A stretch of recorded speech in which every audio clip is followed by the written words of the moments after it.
From Global's newsroom, COVID passes are now mandatory to get into nightclubs, sports stadiums and other large venues in England. MPs approved the plan last night, but Boris Johnson suffered the biggest rebellion since he became Prime Minister.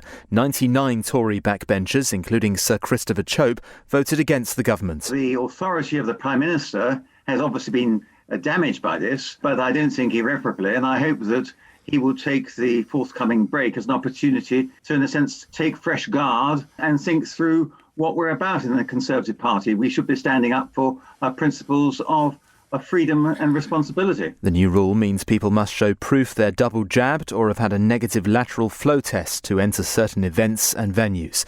The online booking system for the COVID-19 booster jab has been opened up to all over 18s in England. The same will happen in Scotland this morning. It's hoped all adults will be offered a third jab by the end of the year. Hotel quarantine for travellers arriving in England has been abandoned. All 11 countries on the red list have been removed this morning. The list had been reintroduced to try to stop the import of the Omicron variants from parts of Africa.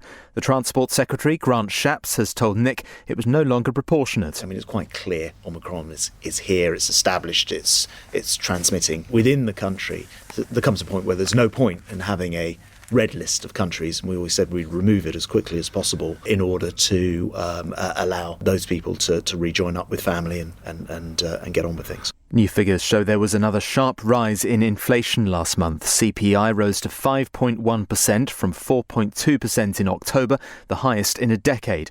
Analysts say there was a wide range of price rises, including in fuel, clothing and food.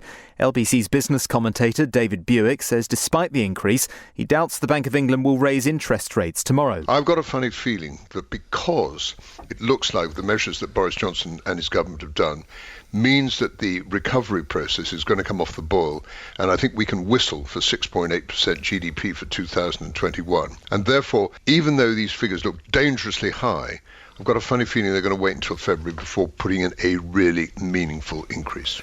Sir David Suchet will miss his investiture at Windsor Castle later after testing positive for COVID-19. The actor was due to be knighted for services to drama and charity.